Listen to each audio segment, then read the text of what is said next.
Welcome back. This is chapter 16 of Charlotte's Web, and the title is Off to the Fair. The night before the county fair, everybody went to bed early.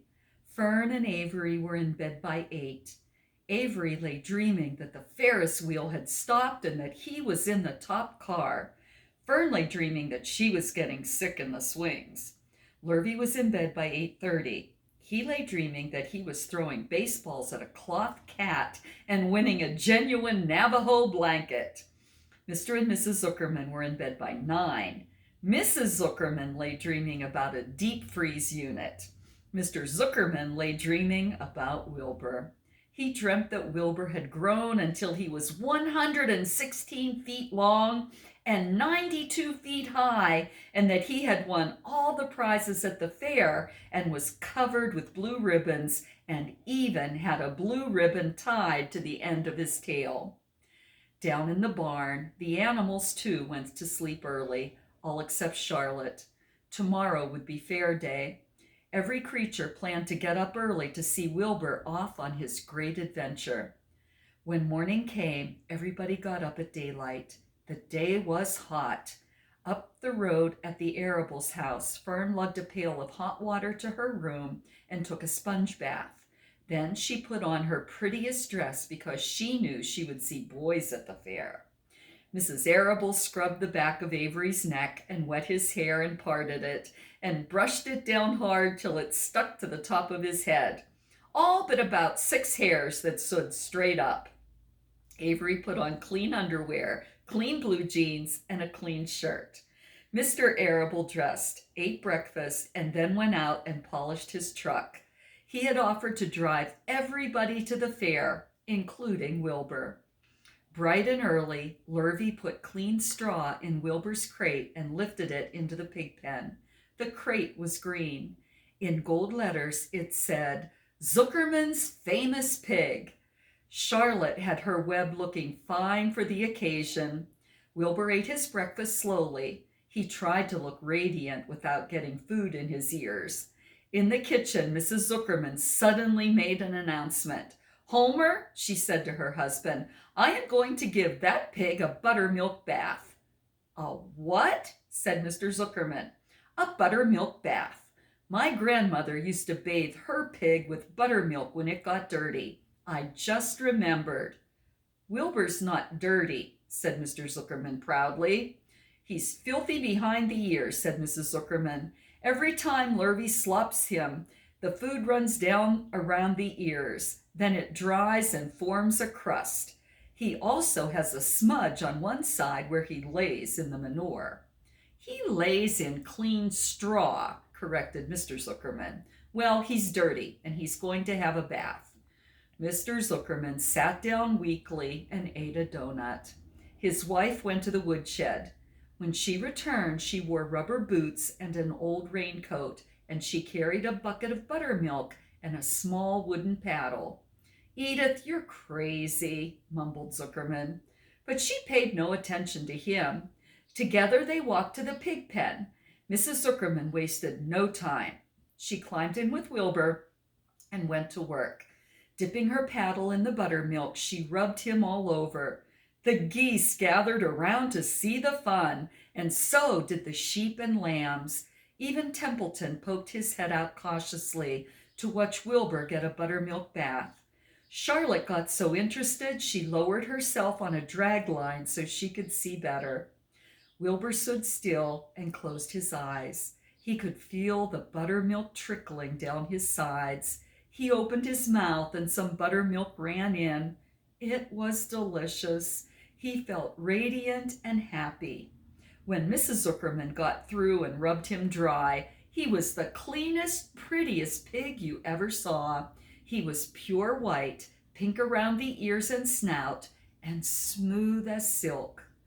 The Zuckermans went up to change into their best clothes. Lurvy went to shave and put on his plaid shirt and his purple necktie. The animals were left to themselves in the barn. The 7 goslings paraded round and round their mother. Please, please, please, take us to the fair, begged a gosling. Then all 7 began teasing to go. Please, please, please, please, please, please. They made quite a racket.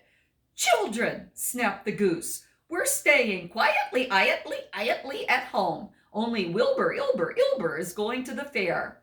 Just then Charlotte interrupted. "I shall go too," she said softly. "I have decided to go with Wilbur. He may need me. We can't tell what may happen at the fairgrounds. Somebody's got to go along who knows how to write. And I think Templeton better come too. I might need somebody to run errands and do general work." "I'm staying right here," grumbled the rat. "I haven't the slightest interest in fairs."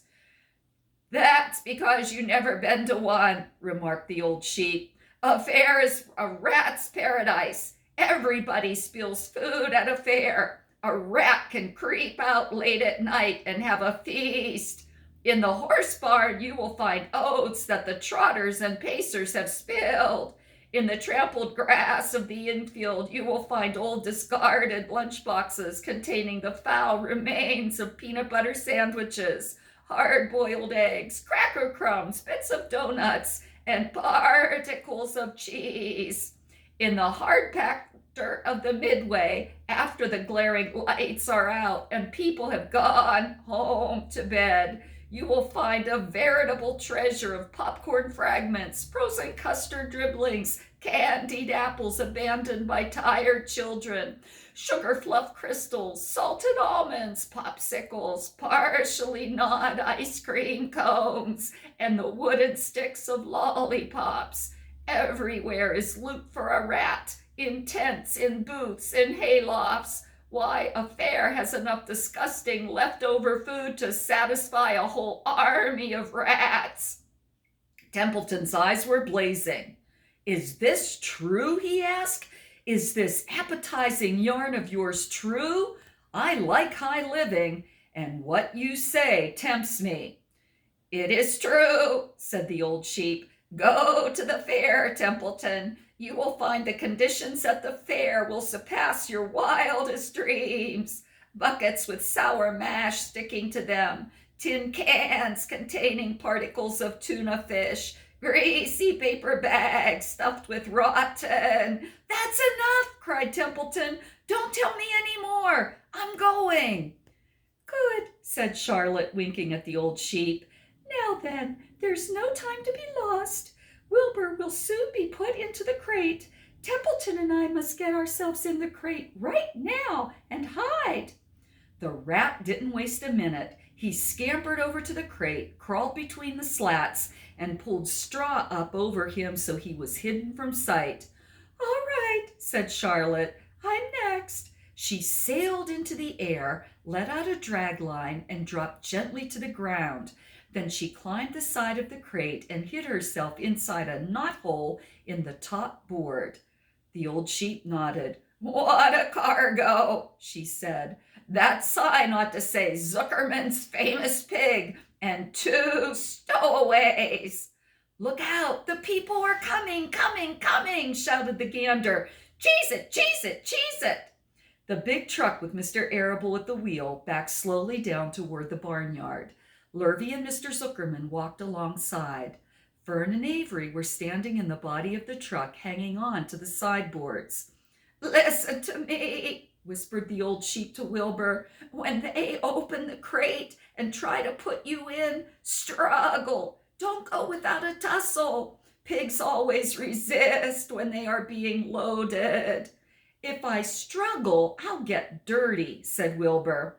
"Never mind that. Do as I say. Struggle. If you were to walk into the crate without resisting, Zuckerman might think you were bewitched. He'd be scared to go to the fair." Templeton poked his head out through the straw. "Struggle if you must," he said, "but kindly remember that I'm hiding down here in this crate, and I don't want to be stepped on, or kicked in the face, or pummeled, or crushed in any way, or squashed, or buffeted about, or bruised, or lacerated, or scarred, or biffed.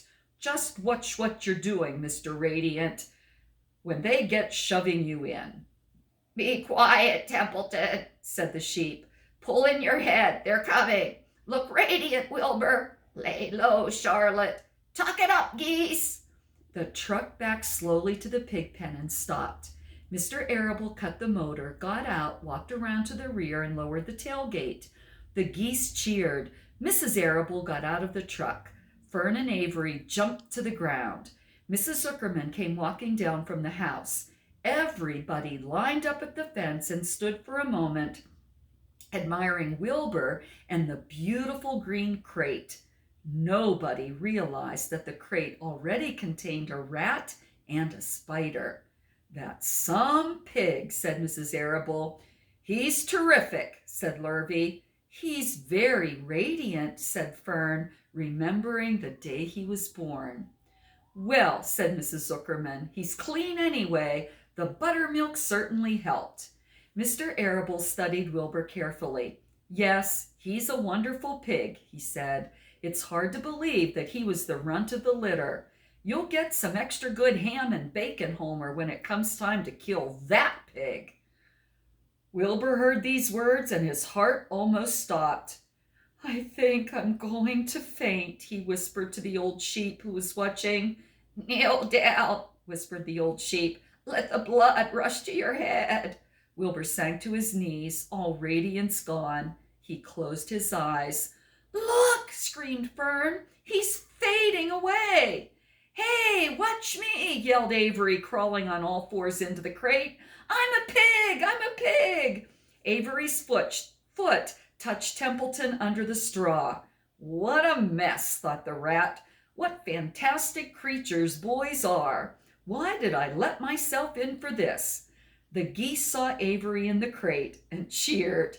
"Avery, you get out of that crate this instant," commanded his mother. "What do you think you are?" "I'm a pig!" cried Avery, tossing handfuls of straw in the air. "Oink, oink, oink!"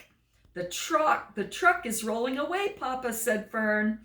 The truck, with no one at the wheel, had started to roll downhill. Mr. Arable dashed to the driver's seat and pulled on the emergency brake. The truck stopped. The geese cheered. Charlotte crouched and made herself as small as possible in the knothole so Avery wouldn't see her. "Come out at once!" cried Mrs. Arable. Avery crawled out of the crate on hands and knees, making faces at Wilbur. Wilbur fainted away. "The pig has passed out," said Mrs. Zuckerman. "Throw water on him." "Throw buttermilk," suggested Avery. The geese cheered. Lurvy ran for a pail of water. Fern climbed into the pen and knelt by Wilbur's side.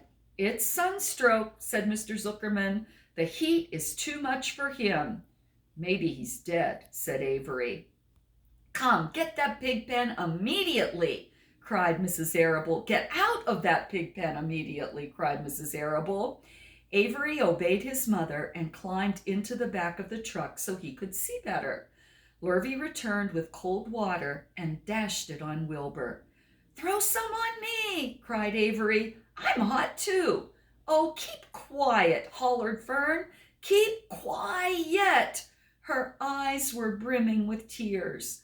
Wilbur, feeling the cold water, came to. He rose slowly to his feet while the geese cheered. "He's up," said Mr. Arable. "I guess there's nothing wrong with him." "I'm hungry," said Avery. "I want a candied apple." "Wilbur's all right now," said Fern. "We can start. I want to take a ride in the Ferris wheel."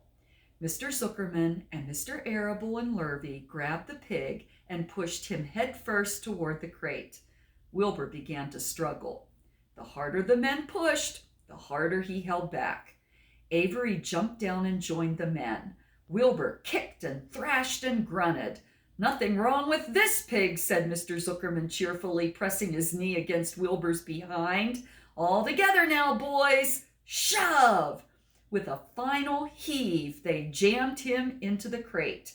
The geese cheered. Lurvy nailed some boards across the end so Wilbur couldn't back out.